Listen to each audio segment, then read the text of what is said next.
Di ujung Pilkada Merauke, para tokoh Flopomora yang rata-rata pensiunan guru bersama tokoh masyarakat Marin, Johannes Glubagepse berkomitmen melahirkan calon Bupati Merauke yang memiliki komitmen tinggi mengatasi masalah pendidikan di pedalaman Merauke. Mereka menilai jalan keluarnya, Bupati terpilih harus memiliki komitmen seperti sebelum anak-anak tamatan Koloses, pendidikan guru KAS Papua, KPG KAS Papua, dan sekolah tinggi kateketik tamat sudah diurus jadi aparatur sipil negara, ANS. Ikuti liputan media ini selengkapnya. Memastikan dunia pendidikan di pedalaman ini hancur sekali. Yang menghidupkan semua sekolah-sekolah di pedalaman sementara ini tamatan KPG. Dan nasib mereka sekarang sangat sayang. Untuk itu saya titipkan Bapak, tolong perjuangan KPG ini supaya penanganan oleh Yayasan Katolik YPPK. Kemudian bagaimana sistemnya ketika mereka hendak selesai pendidikan, mungkin nama-nama mereka itu sudah dibuat satu kebijakan, terdaftar, dan begitu selesai langsung penempatan walaupun masih dalam bentuk honda dan sebagainya. Dan kalau boleh jaminan mereka setiap bulan tuh tidak boleh ditunda. Dan itu baru saya bisa percaya bahwa sekolah akan hidup. Kami keliling Bapak, ini semua sekolah rata-rata sekolah basis habis. Ya. Yang ada di sekolah itu hanya adik-adik yang kontrak. Itu pun hanya satu dua. Kepala sekolah dan pegawai negeri semua tidak di tempat. Saya bukan mau sifatnya melapor, tapi kondisi sekolah memang seperti itu. Jadi kalau memang dengan bupati yang baru kita mengharapkan ada satu sistem untuk perbaikan itu. Yang kedua, di hadapan Bapak saya terus terang saja.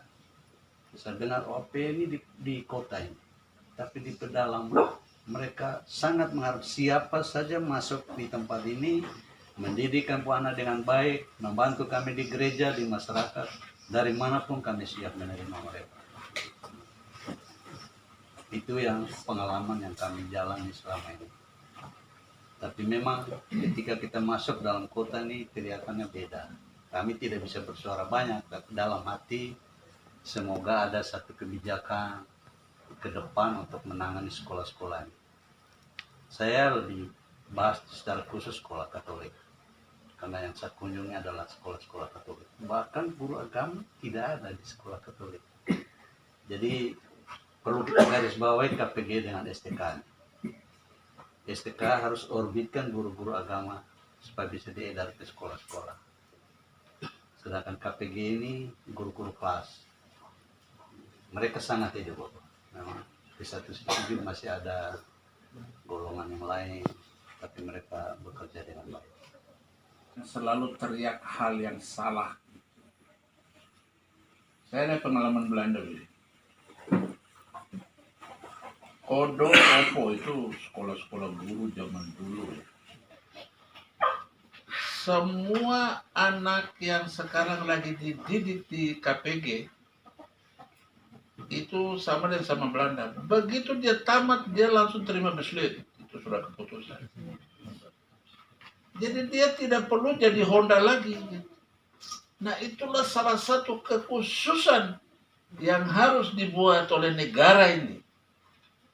Daripada kita bicara percepatan pembangunan kesejahteraan dan segala macam, di sini sekarang terjadi proses pemiskinan dan proses pembunuhan.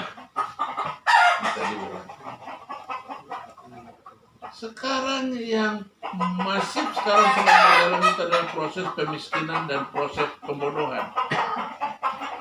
Ini proses 2P.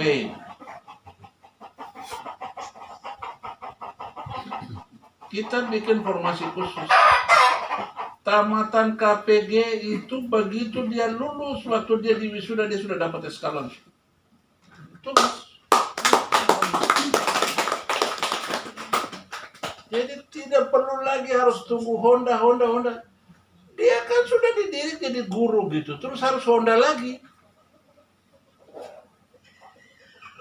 Kalau negara ingin melakukan percepatan proses saya lebih setuju tidak usah bicara proses percepatan kesejahteraan, proses percepatan pencerdasan. Program itu untuk di Papua ada. proses percepatan, pencerdasan mulai dari sekolah dasar itu. Ya. Fokus Papua tidak usah bicara dulu. Kalau dasar sudah kuat, perguruan tinggi.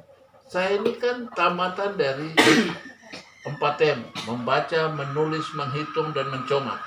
4M. Ya kan? Kita ini kan manusia kalam batu ini. Iya betul Bapak. Iya kan? Iya. Zaman itu. Jadi yang harus digenjot itu 4M. Kalau mau tambah lagi sekarang, karena mulai teknologi itu masuk, IT masuk, ya supaya IT ini juga harus diikuti dengan bahasa Inggris. Karena semua alat di IT ini pakai bahasa Inggris. Ya. Supaya ini jadi kebijakan khusus bahwa semua murid KPG yang sudah di kelas 3, itu begitu dia sudah masuk ke kelas 3, persiapan SK-nya sudah dimulai. Begitu dia tamat, wisuda, dia perjalanan jalan. Kita mau terapkan Belanda punya. Kalau mau cepat, langsung pergi tugas. Lalu apa yang kita mau benahi? Ya kita periksa dulu. Orang punya rumah-rumah di sana sedia enggak? Walaupun dulu itu rumah-rumah gaba-gaba zaman dulu.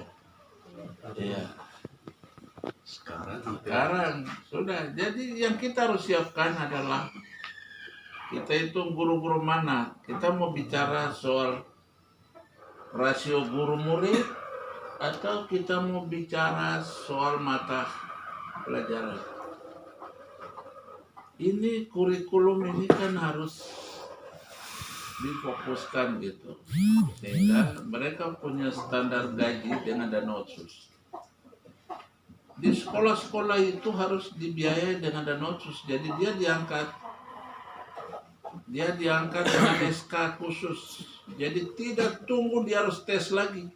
Itu yang kita harus bicarakan. Kenapa zaman penjajah dia begitu tamat langsung diterima SK? Besluit. Langsung DP tugas. Jadi tidak ada tunggu kapal masuk, ada kapal Tasman, ada kapal Kolof, ada apa dan segala macam koneksi.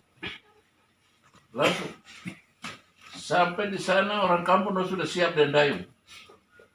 Coba tuan guru itu naik dengan nyorah, kalau ada nyorahnya. Langsung kampung. Selesai. Ya itu. Jadi ada pengalaman koloni itu bukan ya kolonialisme itu kan sebenarnya hanya satu ini saja, tetapi penerapannya kita harus belajar malu dari orang. Jadi adalah semua lulusan KPG itu dia begitu tamat dia diwisuda langsung terima SK. Ini yang kita mau bicarakan kan ini Dengan STK. ya dengan STK. Jadi kita bicara gitu ya dengan baik ya. Lalu kan kita kerjasama juga dengan Bapak Uskup ya, soal STK ya. Jadi begitu dong tamat langsung SK sekolah guru di pedalaman ini. Jadi ya iya, karena yang kita utamakan kita harus bagi orang ini untuk apa ya. Jadi di dalam kelas itu kan ada untuk keperluan kita mau lihat sekolah-sekolah yang berdasarkan evaluasi kita, berdasarkan pengawasan kita, ada yang perlu kita benahi dengan baik. Memang ini perlu ada perbincangan khusus untuk kita bahas tentang pendidikan Merauke ke depan mau seperti apa konstruksinya gitu. Ya.